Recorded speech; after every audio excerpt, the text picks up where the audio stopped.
Muchas gracias, buenas tardes. Y quisiera primero agradecer a David Ernesto el privilegio que me da de poder compartir el día de hoy algunas pocas apreciaciones sobre lo que este libro representa para la historia de El Salvador y, por qué no decirlo, para la historia de Centroamérica. Y también quiero agradecer a Editorial Piedra Santa el que haya tenido esta tribuna precisamente para poder hacer un contraste de opiniones y de pareceres sobre un libro que sin duda va a despertar mucho interés y, por qué no decirlo, también polémica. Y también la oportunidad que César me da de poder contrastar dos puntos de vista que sin duda en muchos temas, en muchos casos vamos a diferir, pero que nos mueve el muy sano interés de poder comentar lo que yo considero es un muy buen libro. Yo quisiera dividir mi intervención básicamente en tres reflexiones básicas. La primera es sobre el tema que se aborda en el libro, los guerreros de la libertad.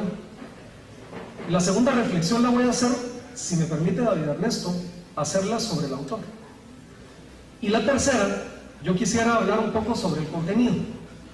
Y en base a ese esquema, hacer una revisión general y un repaso de lo que en las dos lecturas que he hecho del libro he encontrado. Yo quisiera tal vez comenzar recordando que hace algunos años, en un programa de televisión político en Guatemala, durante el curso de una entrevista, un entrevistador se trabó en un debate muy duro con un escritor de izquierdas del país. El debate giraba en torno a quién tiene más derecho a escribir la historia, si las personas que la han vivido o si aquellas personas que desde lejos tienen la capacidad de observar los fenómenos e interpretarlos de una manera más distante. Ese debate duró 20 minutos en aquel programa de televisión y realmente no llegaron a ponerse jamás de acuerdo. Uno en aquel entonces se sentía más compelido y obligado a pensar que cuando uno juzga los elementos de la historia desde un punto de vista más distante y más objetivo, como que siente uno quizás una mayor oportunidad de juzgar los acontecimientos históricos sin el apasionamiento que viene dado por la participación inmediata y directa. Pero me he dado cuenta con el correr de los años que no es así. Y me he dado cuenta de eso porque en nuestro ambiente, en el tema de la política y particularmente en Centroamérica, los protagonistas de la historia no escriben. Hay una ausencia gigantesca y enorme de procesos políticos que no han quedado registrados en papel. Pero no solamente es la ausencia de la historia, es que quienes han tomado la pluma para escribir sobre los acontecimientos históricos, pues si uno revisa las estanterías de una librería empieza a descubrir que muchos de ellos tienen una misma visión de la historia y de los acontecimientos políticos. Y eso debe llamarnos primero a la atención y segundo a la preocupación, porque si queremos legar realmente a la posteridad la posibilidad de poder juzgar objetivamente un acontecimiento, sí, por supuesto que tenemos que abrirle espacio a las plumas que nos presenten una visión alternativa de lo que sucedió puntualmente en Centroamérica en los años 70 y 80. Y precisamente por ese vacío bibliográfico, por ese temor que mucha gente tiene de tomar la pluma y decir las cosas como fueron, es que yo percibo que David Ernesto Panamá, que ha sido un actor directo de lo que sucedió en El Salvador durante más de 30 años, puede ser un excelente ejemplo y un excelente legado en términos bibliográficos para quien quiera leer la historia de El Salvador y poderla juzgar con el nivel de detalle que David Ernesto nos presenta en su libro. También hay una pregunta que uno debe hacerse en relación al tema, y es si un guatemalteco debe o puede sentir interés por leer lo que fundamentalmente es un libro sobre la historia política de El Salvador. Y la respuesta es absolutamente sí. Primero porque el autor se encarga en el libro de recordarnos cuántos vínculos que van desde los vínculos familiares hasta los vínculos sociales, geográficos y políticos existen entre estos dos países. El nombre Guatemala figura en el libro tantas veces que es difícil distinguir a veces en las historias dónde surgen los acontecimientos que están narrados aquí, si allá o acá. Y por eso es que creo que un guatemalteco, inclusive quien no ha vivido el episodio, al tomar el libro va a encontrar cosas muy interesantes de nuestra propia experiencia como chapines. Pero hay un segundo factor que hace para un guatemalteco este libro un tema interesante, y voy a plantear aquí una hipótesis que puede causar más de alguna duda. Yo siempre he sostenido que la historia política de El Salvador es un oráculo político de la historia política de Guatemala. Y déjenme decirles algunos pocos acontecimientos. El golpe de Estado que dio fin al gobierno de José María Lemus prefiguró el golpe de Estado de Indígonas. La llegada de un partido político institucionalizado que representaba un proyecto político de militares, como lo fue el Partido de Conciliación Nacional, ciertamente prefiguró con sus modalidades el surgimiento del Partido Institucional Democrático, o PID, como le conocimos en Guatemala. El estallido del conflicto armado también se prefiguró de alguna manera. El golpe de Estado del año 79 que derriba el gobierno de Carlos Humberto Romero prefigura el del 82 del general Ríos Montt, derrocando al gobierno del general Lucas. La llegada de la democracia cristiana en el 84 en El Salvador prefigura la llegada de la democracia cristiana en Guatemala en el 86. La firma de los acuerdos de paz en el 92 en El Salvador prefigura los acuerdos de paz en Guatemala en el 96.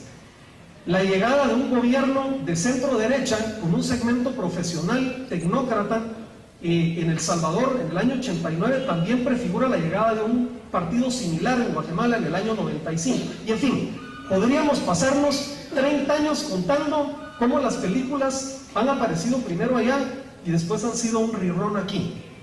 Y por eso es que creo que es sumamente importante leer el libro, por lo menos para el ojo de un guatemalteco que quiere analizar la historia con un cierto nivel de proyección.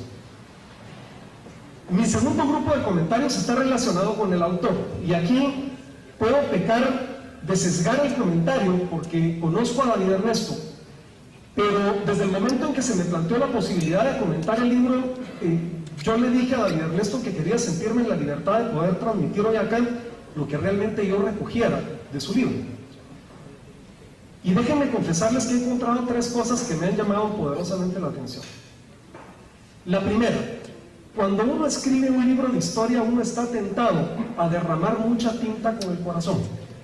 Y normalmente los autores de historia política se sienten poco inclinados a hacer autocrítica.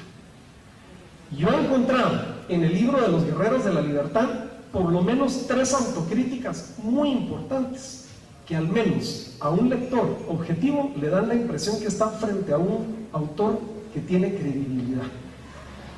Y esos 3 comentarios yo los veo primero porque David Ernesto Panamá, con mucha solvencia, critica a sectores y grupos incluso que formaron parte del esfuerzo político de Arena, y lo hace con absoluta claridad.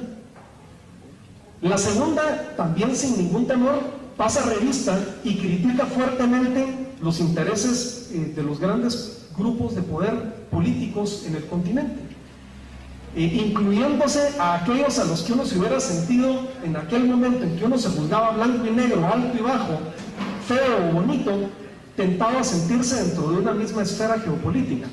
David Ernesto Panamá también lanza una crítica muy importante al papel que jugaron esas potencias. Y por último, algo que ustedes van a encontrar en el libro, y es la confesión del propio autor de los métodos políticos que se utilizaron en su momento.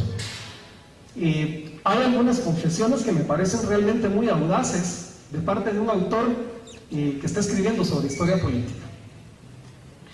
El segundo tema que encuentro en el libro, que es referido al autor, es su lenguaje. Cada vez estamos acostumbrados en Centroamérica a hablar en términos más blandos. La época en la que había virilidad para decir las cosas, la época en la que no se tenía miedo en defender principios y valores, pareciera estar pasando de moda. Y a mí sí me parece un gran riesgo político, visto 20 años en el tiempo, que si perdemos esa capacidad de poder decir las cosas como son, con la valentía que requiera, no vamos a perder esto, que los principios que David Ernesto menciona en su libro deben guiar siempre la conducta política. Entonces, el libro está planteado en un lenguaje muy crudo, y digo crudo por decirlo, que se dicen las cosas tal cual son. Y a mí eso me parece un excelente aporte. Hoy que los libros que vamos encontrando en la historia política están siempre inclinados a presentarnos las verdades a medias o las verdades rosadas. Así que a mí me parece, por ese lado, también un elemento muy importante. Y el tercer criterio de juzgamiento al autor es lo que yo encuentro, o lo he denominado, el ánimo docente de David Ernesto Panamá. Y es que no hay cosa que pueda mejor motivar a un autor que tratar de contar sus experiencias, no por vanidad, sino por querer transmitir aquellas cosas que las próximas generaciones deben aprender para no cometerlas. Séneca decía que la historia es madre de la vida, y a mí me parece que querer con mucha candidez, pero con mucha honestidad, contar las experiencias para que otros aprendan de ellas, me parece algo muy bueno del autor del libro. Por último, quiero hacer comentarios en relación al contenido del libro. Y es que aquí me parece que Guerreros de la Libertad nos plantea 3 semblanzas que vamos a encontrar claramente definidas a lo largo de sus 200 páginas.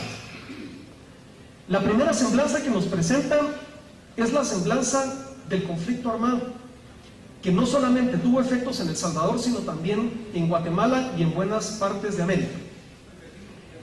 Ese conflicto armado que David Ernesto Panamá coloca muy bien como aquella lucha de tablero geopolítico en donde el dedo de las potencias tuvo la desgracia de colocarse, porque de alguna manera eso al final lo que hizo fue que los intereses políticos colocaran las armas y, como David Ernesto Panamá muy bien lo dice en el libro, los centroamericanos pusiéramos los muertos.